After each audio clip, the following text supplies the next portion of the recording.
Fundamentos. Yo soy Nurea, hija legítima de nuestra matriarca Tiamata y embajadora en nombre de la corona de Margira, Osa Mayor. Yo retranscribo en este cristal acontecimientos históricos relacionados con nuestros orígenes y los enlaces que nos unen al sistema de Tiamat, el sistema solar. Solo el conocimiento fragmentario en nuestro poder es lo suficientemente específico como para justificar su inclusión en este mineral y de transmitirlo eventualmente a quien corresponda.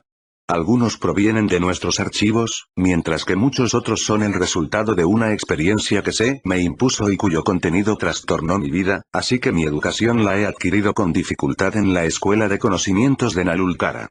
Estos nuevos datos cambiaron todo lo que creíamos conocer sobre nuestros antepasados y nuestros orígenes. Un grupo de anfibios Argal y yo somos los únicos que lo sabemos. Si las coronas de Urbarra, Lira, de Margira, Osa Mayor, y de Mulmul, las Pléyades, se encontraran con esta información oculta desde el principio de los tiempos, una guerra sin precedentes tendría lugar en Anriba, nuestra galaxia. Suscribo estos datos en mi cristal Hirku, sin saber si voy a guardarlos o a ocultarlos. Confieso no saber qué hacer en este momento. Que todos los seres despiertos que lean esta información puedan comprender el poder de Kingalam y el de sus hijos, y la amenaza presente en Anriba. Nosotros formamos una raza independiente con múltiples y variados diseños. Son numerosos aquellos que, por parte de nuestro extenso linaje, se manifiestan como familias belicosas que buscan poder y territorio. Nuestras rutas militares se extienden a lo largo de la Vía Láctea conocida, hasta los límites de los túneles atemporales y del cinturón galáctico. Las orgías destructivas asientan nuestra dominación y nuestra reputación desde tiempos inmemoriales. Nuestra violencia legendaria es temida en una vasta extensión de Anriba, nuestra galaxia. Ningún texto conocido puede reportar nuestra historia completa ya que está marcada de devastación y de amnesia relacionada con la destrucción de todo tipo de especies de las cuales somos en gran parte responsables. Los senderos oscuros que conducen a diversas fuentes de minerales y menas cruzan sistemáticamente nuestras rutas comerciales.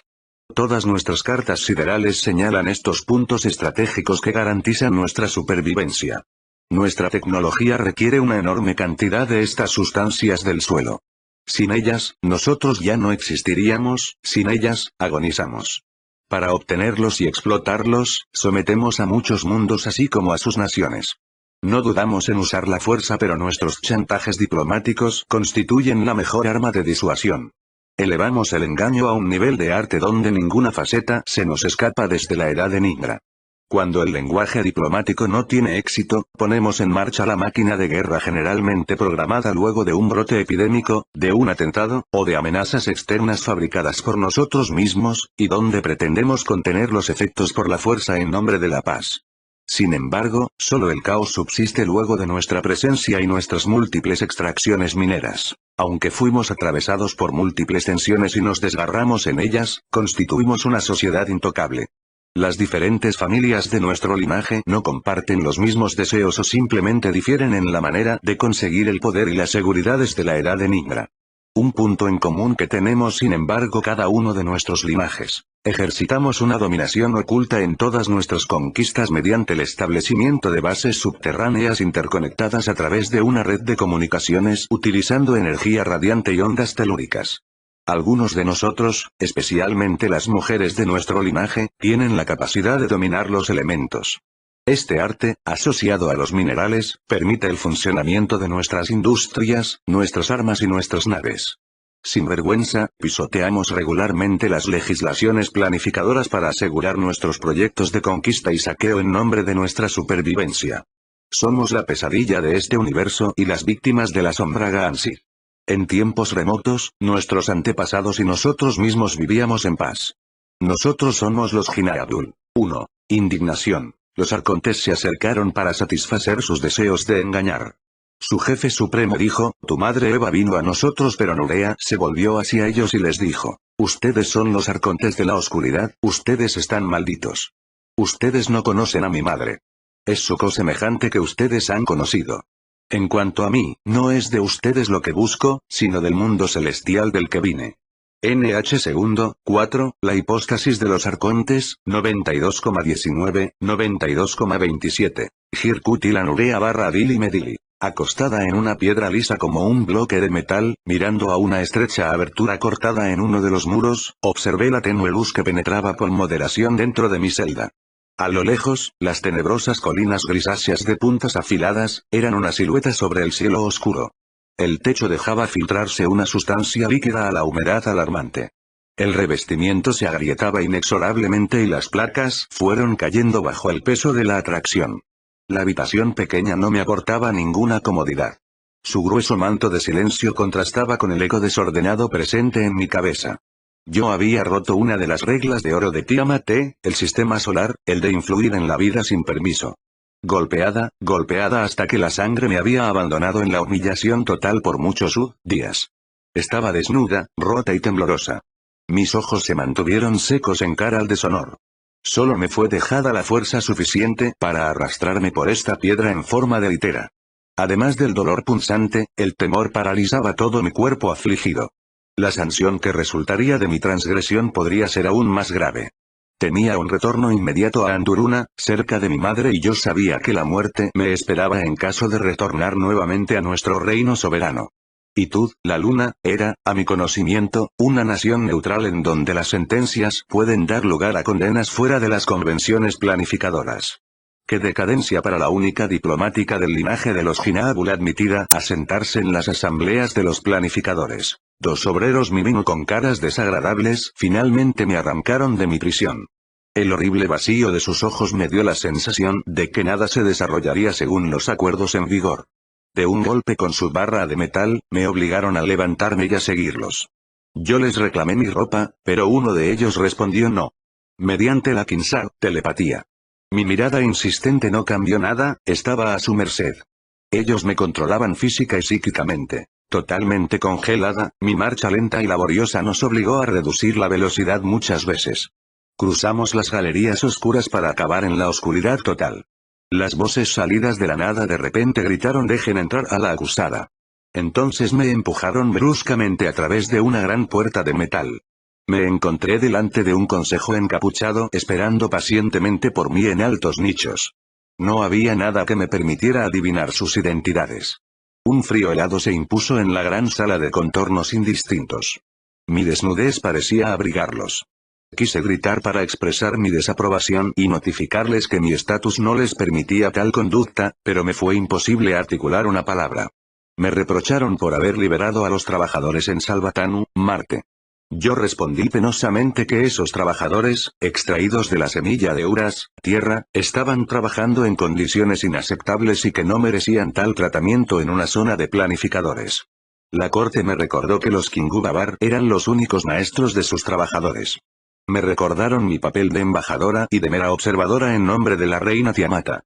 La junta me juzgó y luego decidió enviarme inmediatamente a Uras para volver a la instancia planificadora, los únicos que podían decidir mi destino. En ese momento, me sentí salvo, sin embargo sentía un profundo sentimiento de culpa. Debería justificarme nuevamente ante los planificadores Kadistu e involucrarme en discusiones interminables. Apenas finalizada la sentencia, un Kingu rojo, un guerrero dragón que pertenece a nuestra estirpe real, me tomó del cuello y me colocó las esposas. ¿Qué hacía dicho individuo en Itud, la luna? Dos de sus congéneres estaban detrás de él. Me tomaron de los brazos y sin miramientos me acompañaron a las galerías oscuras, mientras el eco metálico de la pesada puerta de la corte cerrándose detrás de mí repercutió en los interminables pasillos. En esa época, yo trabajaba al servicio de información de nuestra reina Tiamata, en calidad oficial de diplomática jurada. Mi papel era el de observar, analizar y reportar a los Kadistu, las relaciones comerciales mantenidas entre los planetas y los estados del sistema.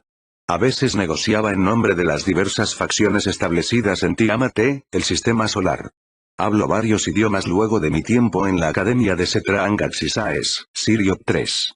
Yo converso generalmente en Emesa, pero practico fluidamente el Emenita, el Ganetran, el Sukal, el Amelien, el lenguaje de los Urma y diversos modismos utilizados en Tiamat. Los Kingu de Salvatanu, Marte, no habían previsto que una diplomática oficial libere a los trabajadores de sus plantaciones. Los Kingu Babaras echaban detrás de los textos legales grabados en delgadas láminas de cristal como dragones entumecidos con el propósito de preservar sus privilegios traicionando los acuerdos concedidos por el foro planificador. ¿Mis jueces eran Kingu? En ese caso, tendría que probarlo e informar de ello a la autoridad planificadora. Mi mente se balanceaba entre la alegría de recuperar a Uras, la tierra, y la tristeza de no poder decirle a mi hijo que me esperaba pacientemente en Mulgetap. Me tranquilizaba saber que me sería posible contactarlo más tarde con la llegada de los Kadistu. Mis torturadores me llevaron en la oscuridad a través de pasajes tortuosos. Apelé a toda mi voluntad para mantener la cabeza erguida y tratar de seguir el ritmo a pesar de los dolores que sentía por todo el cuerpo. Sin embargo, muchas veces, fui presa de un dolor abdominal terrible y tuve que apoyarme contra las paredes viscosas. ¿Me habrían herido o tal vez drogado? Yo no tenía ningún recuerdo específico de mi secuestro. Todo mi cuerpo estaba temblando. Formas extrañas surgían de la suciedad en lugares oscuros con múltiples ecos. Nos tomó tiempo llegar a un pasaje en el que una luz refrescante finalmente apareció. Llegamos pronto a una plataforma en la que estaban estacionadas una multitud de máquinas voladoras en espera de la señal para despegar. Me empujaron sin contemplaciones hacia una de ellas. Un ser encapuchado me estaba esperando junto al piloto. Luego habló en un tono confiado. Entra, hija de Tiamata. Me resbalé con torpeza en el dispositivo de forma ovoide. Mis facultades parecían recuperarse poco a poco. Mi rostro estaba caliente y mis ojos empezaron a llorar. Lo que se está cometiendo es un desacato hacia el foro planificador. ¿Qué le han hecho a mi cuerpo? Nada desagradable. Quien quiera que sea, tendrá que dar cuentas de esto. No sea tan presuntuosa, joven embajadora. Su ignorancia sobre Tiamat, el sistema solar, nos aflige grandemente. Usted debe saber que el trabajo aquí es la esclavitud y no un rango encubierto en la nobleza del sacrificio. Su papel con los Kadistu no es más que un móvil estratégico para su madre, para todos los Hinabul y la autoridad planificadora. No conoces a mi madre. Tiamata no les debe nada, ella es la hija de Barbero a la que ustedes ven con el mayor desprecio. El desconocido me arrojó mis sandalias y mi ropa, y agregó, tiene una cita con su destino. Hágale honor. Nuestra nave partió de las tierras subterráneas de Itud, la luna, y se dirigió a gran velocidad hacia el planeta azul, en dirección a una región crepuscular. No utilizamos el túnel atemporal, el viaje se realizó en el modo de espacio-tiempo ordinario. Nuestra unidad entró en la atmósfera para sumergirse en una niebla errática y luego dirigirse súbitamente hacia la superficie brillante de un vasto océano. Con la vista perdida, pude ver las olas subir y bajar en una masa espesa. Un viento furioso soplaba en ráfagas violentas incesantes, desgarrando las crestas de las olas. A continuación, pasamos a través de una capa de nubes grises amenazantes. En el horizonte, el sol desaparecía detrás de las montañas heladas con reflejos azules. Nuestro destino. Le pregunté disimuladamente a mi guardián si la cita se llevaría a cabo en esta región. No me contestó, dejándome en la total incertidumbre. En el interior de sus largas mangas oscuras, sus flexibles dedos protegidos con guantes, se deslizaron a lo largo de una esfera de metal extraña, un gurkur cuyo uso permite cambiar de dimensión. Nuestra nave se descendió rápidamente, rozando los hielos de un país desértico, para luego avanzar hacia una serie de acantilados, con pendientes pronunciadas detrás de la cual surgió un glaciar gigantesco. Una vez allí, la esclusa del dispositivo se abrió de repente. Entonces sentí que mi cuerpo caía hacia atrás, como impulsado por una fuerza desconocida que me impulsó bruscamente hacia el suelo duro y helado de esta región inhóspita. El dispositivo se cerró silenciosamente a la velocidad del rayo. Aturdida, con los ojos fijos en el cielo, me encontré acostada e inmóvil en el frío cortante, en medio de un silencio opresivo apenas perturbado por una ligera brisa. Vi la nave reluciente mezclarse con las estrellas brumosas para luego desaparecer. La violencia de la caída había agravado mi condición. Cada respiración causaba un dolor insoportable. Me diagnostiqué mi estado. Varias costillas estaban rotas. ¿Dónde estaban los Kadistu, planificadores? Eventualmente me encontrarían. El tiempo pasaba inexorablemente y tuve que remitirme a lo obvio. Nadie vendría a mi encuentro. Era una trampa, un atentado contra mi vida. Bajo estas condiciones extremas, esto sería un gran peso.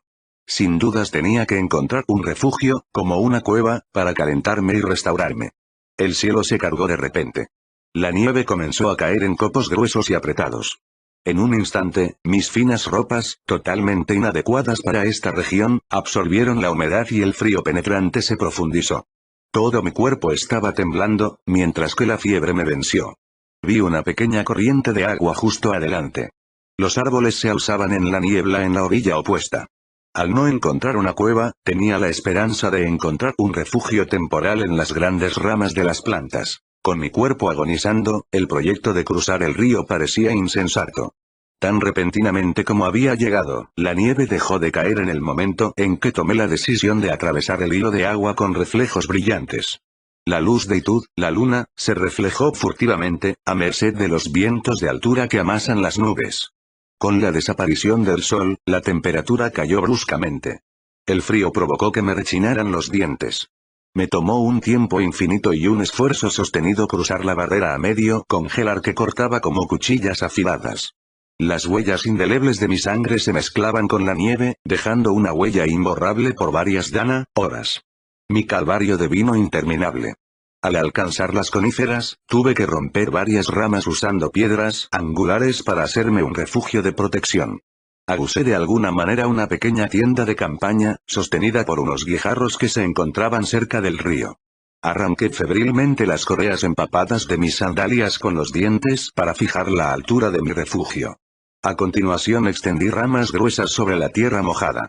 Después de frotar mis pies congelados, entré en la precaria vivienda, con las piernas hacia adelante para finalmente dejarme caer dentro de ella. Un dolor de estómago persistente se hizo gradualmente más fuerte, yo estaba experimentando un dolor insoportable. Pensamientos incoherentes pasaban por mi cabeza. Caí en un estado semicomatoso hasta que fui despertada del letargo por un sonido estridente. Ya no me encontraba en mi refugio improvisado, sino afuera. Mi cuerpo, totalmente envuelto en pieles toscamente ensambladas con cordones, se calentó gradualmente y parecía cobrar vida. Una enorme figura me había arrastrado al descubierto. Esta sopló, frente a mí, en una especie de flauta arcaica tallada en un hueso pequeño de animal. Presa del pánico, por un reflejo incontrolado, traté de huir. Estoico, el coloso velludo me hizo un gesto de apaciguamiento. Entendí que se trataba de un Uru, forma arcaica de los ilustres representantes de este planeta llamados Namlu. Los pocos que Uru aún presentes en las montañas son sus antepasados. Antes de convertirse en los Namlu de cuerpos etéricos multidimensionales, los guardianes de Uras tenían un cuerpo denso y voluminoso como este. Los archivos mencionan su presencia desde antes de la era de Nimra. Su origen se pierde en la noche de los tiempos, y nadie se acuerda quién los creó. Algunos grupos Kadistu lucharon para preservar a los pocos sobrevivientes. Nunca había visto tal espécimen. Yo conocía todos los detalles de su conducta porque los había consultado y estudiado en nuestros archivos etnológicos de Gaxisaes, Sirio III, y de Muljetap. Hoy en día, los Uru y los Namlu asumen la función de guardianes del planeta. Se conectan sutilmente a través del pensamiento. Los primeros vigilan las montañas y las excavaciones que conducen al Apsu, el mundo subterráneo. Los segundos observan todo el planeta. Esta actividad les obliga a rendir cuentas periódicamente a los planificadores Kadistu con quienes están en contacto. Alces cruzaron el pequeño río en la distancia, hacia el gran glaciar del cual provenía un viento cortante. Al verme de nuevo a la vida, el Uru gruñó 2 veces para avisarme que iba a entrar en mi mente. «Están viniendo», dijo por Kinsao, telepatía. La fiebre aún ardía dentro de mí. El ser me presentó una infusión con una especie de cuchara de madera. Sus ojos redondos y oscuros como la noche me miraban esbozando una sonrisa en su rostro cubierto de espeso pelaje marrón. «Me salvaste la vida», le dije, agradecida. El Uru puso una mano a su estómago y saltó. Un incómodo silencio siguió. Me di cuenta de la seriedad de mi condición, probablemente de orden orgánico y en relación con mi dolor abdominal. Traté de levantarme, pero mis piernas se negaron a moverse. En ese momento, como traídos por los vientos, un grupo de Namlu apareció de repente en nuestra dimensión. Eran 5 en total. Cada uno media aproximadamente 1,5, 50 metros, de altura. Uno de ellos se dirigió a mí usando la telepatía Kinsar. «Eres la embajadora, la hija de Tiamata». Esta visión se me apareció como un encanto, debido a mi asombro no pude soplar ni una palabra. Una bondad y una belleza indescriptiblemente sobrenaturales emanaban de estos seres envueltos en una película etérea nacarada de color violeta rosa. Un Namlu me puso suavemente en una especie de bolsa de lámina translúcida. Yo sabía que ella me protegería en el viaje que íbamos a emprender. El Uru nos dio un saludo amistoso con la mano y me llevaron de inmediato hacia las esferas más altas, donde un destino desconocido me esperaba.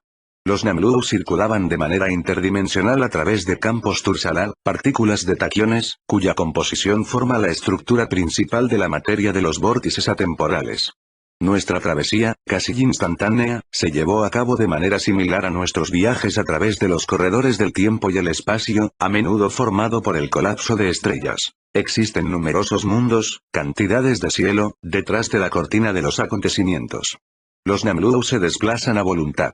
Me llevaron a uno de estos mundos celestiales con reflejos fascinantes perteneciente a lo que generalmente llamamos Angal, gran cielo. Cuando desperté, me quedé tumbada un momento en silencio, simplemente consciente del placer de abrir los ojos para contemplar una realidad acogedora diferente, y de disfrutar de este momento de felicidad después de tantas vicisitudes. En este lugar de una pureza indescriptible, las instalaciones eran extremadamente precisas y colores armoniosos suscribían a la idea de perfección. Nada en este entorno había sido dejado al azar. Estaba viviendo un momento privilegiado, lo sentí en lo más profundo de mi conciencia. Aún acostada en mi bolsa translúcida, descubrí un espacio infinito en los confines del horizonte. Más allá del pensamiento, más allá incluso del miedo al gran vacío, pude distinguir en la distancia los relucientes muros que cubrían un palacio de cristal. Esta fortaleza emanaba un sonido extraño, confuso, como una risa o tal vez sollozos. ¿Sueño o realidad? En este mundo intenso lleno de luz pura, ¿será posible crear tu propio universo personal sin ningún tipo de apego material y sin sentimientos exacerbados, como los que conocemos y experimentamos en el KL, tercera dimensión? ¿O bien yo estaba evolucionando en el tiempo imaginario de las fluctuaciones de densidad del campo escalar en uno de los muchos apéndices del gran universo? Ninguna respuesta vino a iluminar mis preguntas. Nuestro conocimiento se apoyaría en la segunda opción, pero ¿quién se aventuraría a afirmarlo? Me di plenamente la característica excepcional, extraña y única de mi situación. Me acostumbré a esa felicidad voluptuosa cuando un Namlu se me acercó para cubrirme con una luz cegadora.